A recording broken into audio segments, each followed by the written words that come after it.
ജാതി 10-15 വർഷത്തോളമായിട്ട് അതിനെക്കുറിച്ച് നിരീക്ഷിക്കുന്നുണ്ടായിരുന്നു. അപ്പം അങ്ങനെ കണ്ടെത്തിയ ഒരു പുതിയ വെറൈറ്റിയാണിത്.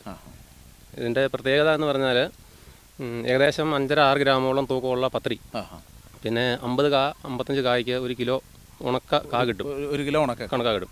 പിന്നെ ഏറ്റവും കൂടുതൽ എൻ്റെ അഡ്വാൻറ്റേജ് എന്ന് പറഞ്ഞാൽ ഈ നല്ല പൂവിനും കായ്ക്കും എപ്പോഴും പൂവിന് ഏകദേശം പത്രിക്ക് ഒരു 300-400 രൂപയോളം 1 കിലോയ്ക്ക് വില വ്യത്യാസമുണ്ട്. അതായത് ഇപ്പോൾ ഇതിൻ്റെ പത്രി 2000 രൂപയ്ക്ക് വിൽക്കാൻ പറ്റും. 1000 നമ്മൾ കണ്ടുപിടിച്ച് പറയും 2000 200 രൂപയൊക്കെ വില കിട്ടും. പിന്നെ കായ്ക്കാണെങ്കിലും ഒരു 30 രൂപയോളം മാർക്കറ്റ് കൂടുതലുണ്ട്. അതാണ് ഇതിൻ്റെ പ്രത്യേകത. പിന്നെ നന്നായിട്ട് ചെറുപ്പത്തിലെ മുതൽ നന്നായിട്ട് കായ്ച്ചു വരുന്നൊരു മരം. അത് മറ്റുള്ള മരങ്ങളിൽ നിന്ന് വ്യത്യസ്തമായിട്ടുള്ളൊരു ലക്ഷണം ഇതിൻ്റെ. അത് പെട്ടെന്ന് തന്നെ കായ്ച്ചു വരുന്നുണ്ട് ജാതി. പിന്നെ നമുക്ക് ആ വെറൈറ്റിയെ പറ്റിയിട്ട് കൂടുതലായിട്ട് അറിയേണ്ടതുണ്ട്. അതിനു മുമ്പായിട്ട് നമ്മൾ ശരിക്കും നമുക്ക് അറിയേണ്ട ഒരു കാര്യം എന്ന് പറഞ്ഞാൽ നമ്മുടെ ഈ 15 വർഷമായി ജാതിയിൽ കോൺസെൻട്രേറ്റ് ചെയ്യുന്നു എന്ന് പറയുന്നത്, ജാതി കൃഷിയിൽ കോൺസെൻട്രേറ്റ് ചെയ്യുന്നു. നമ്മളെന്താ ഇത് അങ്ങനെ ശ്രദ്ധിക്കാനുള്ളൊരു കാരണം? ഇത് ശ്രദ്ധിക്കാനുള്ള കാരണം എന്ന് പറഞ്ഞാൽ ഞാൻ നേരത്തെ പറഞ്ഞല്ലോ കാഞ്ചാരിയിൽ വളവനാട്ടെ എന്ന് പറഞ്ഞു. അപ്പോൾ അവിടെയാണ് ജാതി ആദ്യമായിട്ട് കൃഷി ചെയ്യാൻ തുടങ്ങി. അവിടെ വലിയ മരങ്ങളുണ്ട്, വെറൈറ്റി അല്ല, പക്ഷേ ഇതിലും വലിയ മരങ്ങൾ ഉണ്ട് അവിടെ. അത് ഞാൻ നട്ടത്, അതെല്ലാം വെച്ച് ഞാൻ തന്നെ വെച്ചത്. അപ്പോൾ അങ്ങനെ ഇതിനൊരു ഹരം തോന്നി. അപ്പം എൻ്റെ ഒരു സുഹൃത്തുണ്ടായിരുന്നു, ബഡ്ഡി എന്നൊരു പാർട്ടി. അപ്പം അങ്ങനെയാണ് അതിനകത്ത് വെറൈറ്റികൾ കൂടുതലുണ്ടെന്നുള്ളത് മനസ്സിലായി. അപ്പോൾ പിന്നെ പുള്ളി കൊടുത്ത് ഇങ്ങനെ കണ്ടമാന യാത്രകളും ബഡ്ഡി ചെയ്യാൻ പോവുകയൊക്കെ ചെയ്യുമായിരുന്നു. അപ്പോൾ അങ്ങനെയാണ് ഇതിൻ്റെ വെറൈറ്റിയെക്കുറിച്ച് നിരീക്ഷിക്കാനായിട്ടൊരു എനിക്ക് തോന്നിയത്, ഒരു ഐഡിയ. അങ്ങനെ വന്ന് നമ്മൾ ഇവിടെ ഈ 1.5 ഏക്കറോളം സ്ഥലത്ത് നിന്ന് ജാതി പ്ലാന്റ് ചെയ്തു അല്ലേ? ഇപ്പോൾ എത്ര ഇനങ്ങളുണ്ട് ഇതിനകത്ത് മൊത്തം? ഇതിനകത്ത് 8-10 ഇനങ്ങളുണ്ട്. 10 ഇനങ്ങളോളം ജാതി നമ്മൾ കൃഷി ചെയ്യുന്നത് പലയിടത്തുനിന്ന് കളക്ട് ചെയ്ത. ഓക്കെ. നമ്മളപ്പോൾ ആ 10 ഇനങ്ങളിൽ നിന്ന് നമ്മുടെ ഒരു പുതിയ ഇനം നമ്മൾ വികസിപ്പിച്ചെടുത്തു എന്ന് പറഞ്ഞു. ഏറ്റവും നല്ലതായിട്ട് വന്ന ഒരെണ്ണം വികസിപ്പിച്ചെടുത്തുകൊണ്ട് വരുവാണ്. ഓക്കെ, അത് നമ്മൾ എങ്ങനെയാണ് അതിലേക്ക് അതെങ്ങനെ കണ്ടെത്തുന്നത്? അത് കണ്ടെത്തി എനിക്ക് വയനാട്ടിൽ ഒരു സ്ഥലത്തു നിന്നാണ് എൻ്റെ കിട്ടിയത്. അപ്പം അത് ആ ജാതി തന്നെ അത് കണ്ടമാനം ജാതിയുടെ ഇടയ്ക്ക് നിന്നൊരു ജാതി, ഒരു തൈ ജാതി നാച്ചുറലായിട്ട് ഉണ്ടായി വന്നു. അതായത് ബഡല്ല, നാച്ചുറലായിട്ട് ഉണ്ടായിരുന്ന ഒരു മരമാണ്. അപ്പോൾ അതിൽ ഒരു 6 അടി 7 അടി ഉയരമായപ്പോഴത്തേനും നന്നായിട്ട് മറ്റുള്ള മരങ്ങളിൽ നിന്ന് വ്യത്യസ്തമായിട്ട് നിറച്ച് കാ ഉണ്ടായി തുടങ്ങി. പിന്നെ ഇതിനെ കുറിച്ച് നിരീക്ഷിക്കുന്നവരുമായിട്ടും യൂണിവേഴ്സിറ്റിയുടെ പഠനങ്ങളൊക്കെ ആയിട്ട് ഉള്ള ബന്ധങ്ങളുണ്ട് നമുക്ക്. അപ്പോൾ അങ്ങനെയാണ് ഇതിനെ കണ്ടുപിടിച്ചത്. ശ്രദ്ധിക്കാനുള്ളൊരു കാരണം എന്ന് വെച്ചാൽ ഇതാദ്യമാണ് ശ്രദ്ധയപ്പെട്ടത്. ചെറുപ്പത്തിലെ ഇത് കണ്ടമാനം നന്നായിട്ട് കായ്ച്ചു എന്നുള്ളതാണ് ശ്രദ്ധിക്കപ്പെടാനുള്ള കാരണം. അത് കഴിഞ്ഞത് കാ പൊട്ടിയ സമയത്താണ് ഇത് വെറൈറ്റി ആയിട്ട് തിരിച്ചറിയാൻ പറ്റിയത്. അതായത് അതിൻ്റെ പത്രി എന്ന് പറയുന്നത് ഏകദേശം 6 ഗ്രാമോളം ഉണക്കപ്പത്രിക്ക് തൂക്കം വരുന്നുണ്ട്. പിന്നെ കായ ഒരു 55 കായ്ക്ക് 1 കിലോ തൂക്കം വരുന്നുണ്ട്.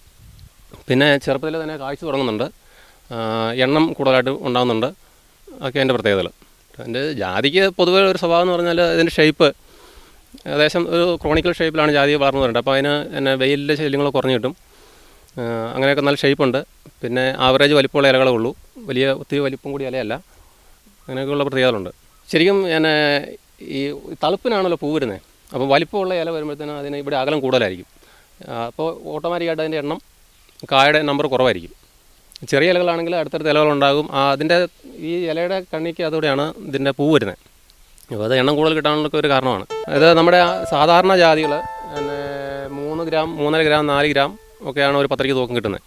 നമ്മുടെ ഈ പുതിയ വെറൈറ്റിയുടെ അത് 5.5 ഗ്രാം, 6 ഗ്രാം വരെ തൂക്കമുള്ള പത്രി അതിലുണ്ടാകുന്നുണ്ട്. അതുപോലെ കായാണെങ്കിലും 100 കാ, 90 കാ, 120 കാ അങ്ങനെയൊക്കെ റേഞ്ചാണ് സാധാരണ ജാതിയെന്ന് നമുക്ക് കിട്ടിക്കൊണ്ടിരിക്കുന്നത്. ഇതിൻ്റെ കായ 55 കാ അല്ലെങ്കിൽ 60 കാ മാക്സിമം മതിയാകും. ആവറേജ് കായെടുത്ത് 60 കായ്ക്ക് 1 കിലോ ഉണങ്ങിയ കാ കിട്ടും നമുക്ക്. പിന്നെ ഞാനിത് ബഡ് ചെയ്യുന്നത് നാടൻ ജാതിയിലാണ് ബഡ് ചെയ്യുന്നത്. കൂടുതലും വലിപ്പമുള്ള തൈകളെടുത്തിട്ട് അടിയിലൊരു തട്ട് നിർത്തി അതിൻ്റെ മുകളിലാണ് ബഡ് പിടിപ്പിക്കാറ്. അപ്പം മേ ബി ആ അടിത്തട്ട് ആൺജാതിയായിട്ട് വരാൻ സാധ്യതയുണ്ട്. അപ്പോൾ ഇതിൻ്റെ പോളിനേഷൻ്റെ മീഡിയ എയറാണ്. വേറെ പ്രാണികളൊന്നും അങ്ങനെ വന്ന് പോളിനേഷൻ നടന്നതായിട്ട് ശ്രദ്ധപ്പെട്ടിട്ടില്ല. അങ്ങനെ യൂണിവേഴ്സിറ്റിയായിട്ട് ബന്ധപ്പെട്ട് അവർ പറയുന്നത് എയർ തന്നെയാണ് ഇതിൻ്റെ മീഡിയ എന്നുള്ളതാണ്. അപ്പോൾ ആൺപൂ എത്രയും കൂടുതലുണ്ടോ അത്രയും കാ പിടിക്കാനുള്ള സാധ്യത ഉണ്ട് പെൺജാതിയിൽ. ഈ പെൺജാതിയിൽ ഒരിക്കലും ആൺപൂ ഉണ്ടാകുന്നില്ല, പെൺപൂ മാത്രമേ ഉണ്ടാവുള്ളൂ. അപ്പോൾ ആൺജാതി എത്രയും കൂടുതലുണ്ടെങ്കിൽ അത്രയും നല്ലതാണ് പോളിനേഷനും കാ പിടിക്കാനൊക്കെ. അപ്പം അതുകൊണ്ടാണ് വലിപ്പമുള്ള തൈ എടുത്ത് ഒരു തട്ടിട്ട് അതിൻ്റെ മുകളിലാണ് ബഡ് ചെയ്തുകൊണ്ടിരുന്നത്. തന്നെയല്ല, നമുക്ക് ഈ ചെറുപ്പത്തിലുള്ള ഒരു ഓളമൊക്കെ ഉള്ളൂ താഴെ തട്ട്, അത് ഭാവിയിൽ കട്ട് ചെയ്ത് നമ്മൾ കളയേണ്ടി വരും വളർച്ചയിൽ. വെച്ചിട്ട് പൊക്കി ചെയ്യുന്നതാണ്, ബഡ് ചെയ്യുന്നതാണ് നല്ലത്. അതിൻ്റെ ബെനിഫിറ്റ്, നേട്ടം എന്ന് പറഞ്ഞാൽ ശരിക്കും അതിൻ്റെ പൂവിൻ്റെ വലിപ്പം കൂടുതൽ, കായുടെ വലിപ്പം കൂടുതൽ, എണ്ണ കൂടുതൽ, നേരത്തെ കായ്ക്കാൻ തുടങ്ങുന്നുണ്ട്, ചെറുപ്പത്തിൽ തന്നെ കായ്ക്കാൻ തുടങ്ങുന്നുണ്ട്. അതൊക്കെയാണ് അതിൻ്റെ പ്രത്യേകതകൾ. ഈ ഇനങ്ങളുടെ ഗ്രാഫ്റ്റിംഗ് രീതികളെപ്പറ്റി പറഞ്ഞു തരാനും ഷിനോയ് ചേട്ടൻ മറന്നില്ല. നമ്മൾ ഗ്രാഫ്റ്റ് ബഡ് ചെയ്യാനായിട്ട് ഉപയോഗിക്കുന്ന തയ്യായത് ഏകദേശം 2 വർഷത്തോളം പഴക്കമുള്ള ജാതി തയ്യാണ്. അപ്പോൾ ഇത്രയും വലിപ്പമായിട്ട് ചെയ്യുന്നത് എന്തിനാണെന്ന് ചോദിച്ചാൽ ഇതിൻ്റെ അടിത്തട്ട് മേ ബി ആൺജാതിയായിട്ട് വരാൻ സാധ്യതയുണ്ട്. അപ്പോൾ ഈ പോളിനേഷനൊക്കെ അത് കൂടുതൽ സഹായമാകുന്നതുകൊണ്ടാണ് ഇതിങ്ങനെ പൊക്കി ബഡ് ചെയ്യുന്നത്. തന്നെയല്ല ഫീൽഡിലേക്ക് ആയി കഴിയുമ്പം ഈ അടിത്തട്ട് നമുക്ക് എപ്പോഴും ഇതിൻ്റെ ചുവട്ടിലോട്ട് പോകാനും നനയ്ക്കാനും കായ എടുക്കാനൊക്കെ ബുദ്ധിമുട്ട് വരുന്നതുകൊണ്ട് അല്പം പൊക്കി ബഡ് ചെയ്യുന്നത് തന്നെയാണ് നല്ലത്. ഇത് നമ്മുടെ പുതിയ വെറൈറ്റി ജാതിയുടെ ബഡ്വുഡാണ്. ഇതെന്നാണ് ഇപ്പം ഇതിൽ ബഡ് ചെയ്യുന്നത്. 1 ഗ്രാം മുതലുള്ളതുണ്ട്, അത്രയും 1 ഗ്രാം മുതൽ തൂക്കമുള്ള പത്രികളുണ്ട്. ഞാൻ പറഞ്ഞല്ലോ, ഇത് ഓരോ കാ മുളച്ച് വരുമ്പോൾ ഒരു പുതിയ വെറൈറ്റിയാണ് ഉണ്ടായി വരുന്നത്.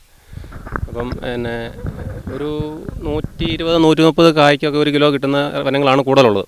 ഇല്ല, ഒരിക്കലും അങ്ങനെ ഉണ്ടാകില്ല. കാരണം ഒരു മരത്തിലുണ്ടാകുന്നതിൽ ഒരു 20% പൂവ് നമുക്ക് കായിട്ട് പിടിച്ച് കിട്ടുള്ളൂ, ബാക്കി അത് പോവും.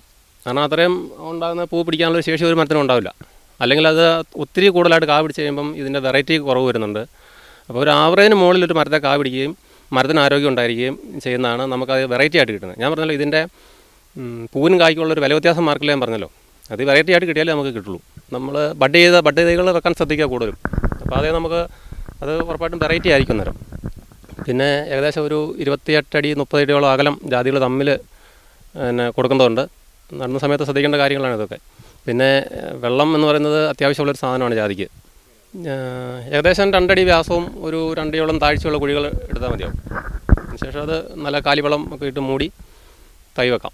അത് ശരിക്കും നമ്മൾ ഒരു ഇട്ട് മുളപ്പിക്കുമ്പം നമ്മൾ ഫീൽഡിൽ അത് ഇട്ട് കഴിയുമ്പം അതിൻ്റെ തായ് വേര് നേരെ താഴ് പോകും. നമ്മൾ നേഴ്സറികളിൽ തൈ ഉണ്ടാക്കുമ്പം അത് കൂടയ്ക്കകത്താകുമ്പോൾ അതിൻ്റെ വേര് കുറച്ച് വളഞ്ഞായിരിക്കുന്നത്.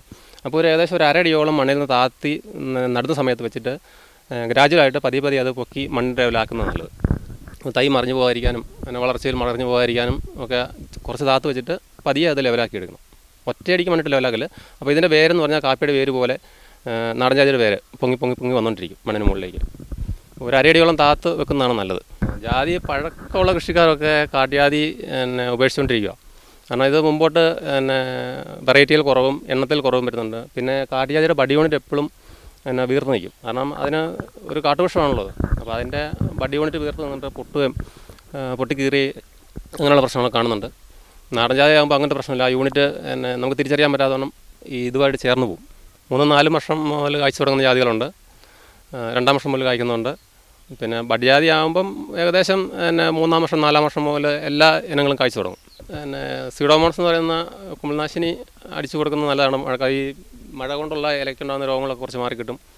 പിന്നെ ഇതിൻ്റെ പ്രധാന അഡ്വാൻറ്റേജ് എന്ന് പറഞ്ഞാൽ എന്നും വളർന്നുകൊണ്ടിരിക്കുന്ന ഒരു കൃഷിയാണിത്. കാരണം ഒന്ന് നട്ട് വെച്ച് കഴിഞ്ഞാൽ ഏകദേശം ഒരു തലമുറ അല്ലെങ്കിൽ 2 തലമുറയോളം നമുക്കതിൻ്റെ ഈൽഡെടുക്കാൻ പറ്റും. അപ്പം നന എന്ന് പറയുന്നത് മസ്റ്റായിട്ട് ജാതിക്ക് വേണം.